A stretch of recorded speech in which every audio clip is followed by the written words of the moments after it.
Morning students. Now today topic is structure of neurons from the chapter of biology. The structure of neuron, or we can also call as nerve cell.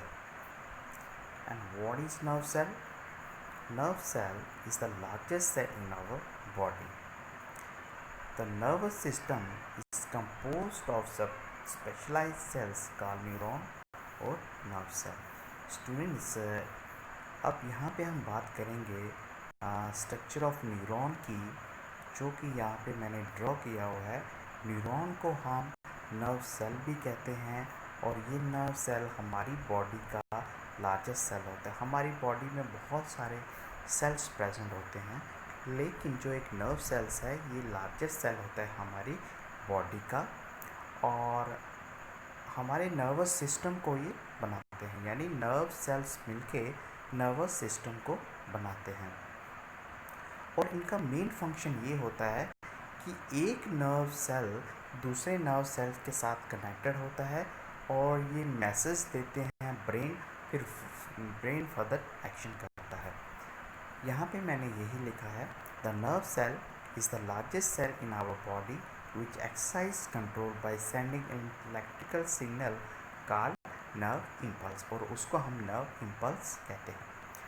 अगर हम बात करें students इसकी diagram की, तो आप यहाँ पे देख रहे हैं इसकी डायग्राम में that portion is cell body, और ये इसके डेंड्राइट्स हैं, और इसके बाद ये जो पोर्शन है ये इसको हम एक्सॉन कहते हैं। अगर हम बात करें सबसे पहले सेल बॉडी की, तो सेल बॉडी में साइटोप्लाज्म प्रेजेंट होता है, न्यूक्लियस प्रेजेंट होता है, और इसी के साथ सेल बॉडी में यहाँ पे आप देख रहे हैं डेंड्राइट्स प्रेजेंट होते हैं। अब स्टूडेंट्स हम बात करें कि जो इसकी जो कंपोनेंट्स हैं, अगर हम स्ट्रक्चर ऑफ न्यूरॉन्स में इसके कंपोनेंट्स की बात करें, तो neurons has 3 main components, cell body, dendrites and axon.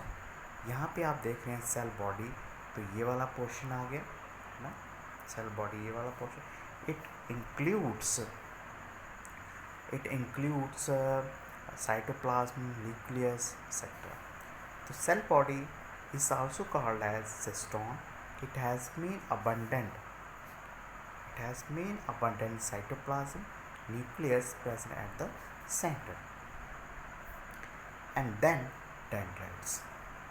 There are several short branches. यहाँ पे आप देख पाएंगे students, they have several short branches. ये जो आप देख रहे हैं portion, that is dendrites. There are several short branches stretching out from the cell body that conduct nerve impulse towards the cell body. तो ये हो गया students dendrites, and the third one is axon. It is a single very long cylindrical fiber arising from the cell body. They conduct nerve impulse away from the cell body. They have an insulating and protective sheath of myelin around it. Nerve ending connected with the axon. The gap between terminal portion of axon of one neuron and dendrites of other neuron, the gap is called synapse.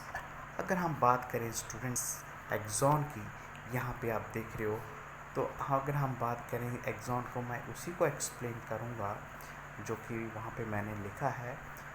एक तरह से ये nerve cells का tell portion है, और इसमें axon आप देख रहे हैं ये लॉन्ग सिलेंड्रिकल शेप में, तो इसका इसी तरह की होता है, लॉन्ग सिलेंड्रिकल शेप होती है इसकी, और इसकी आउटवर्ड्स में आप देख रहे हो, आउटवर्ड्स में इसके एक प्रोटेक्टिव शीट होती है जिसको हम माइलिन शीट कहते हैं, और जो वो mainly made up of proteins and fat से वो बनी होती है, और ये माइलिन शीट एक्सॉन को प्रोटेक्ट करके रखती है from the foreign unwanted substances से, और ये अराइज होती है फ्रॉम द सेल बॉडी। ये जो आपकी सेल बॉडी यहाँ से अराइज होती है, और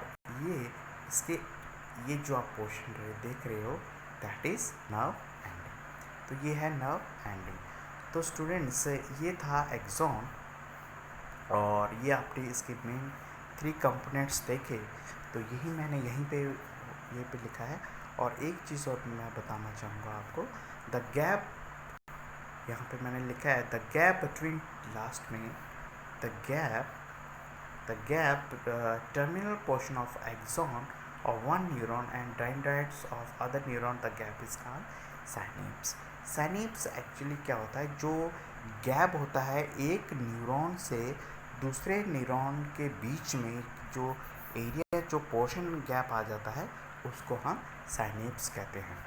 तो ये था स्टूडेंट्स स्ट्रक्चर ऑफ न्यूरॉन। आज के लिए हम इतना ही रखेंगे। आई होप कि आपको समझ आया होगा। Thank you.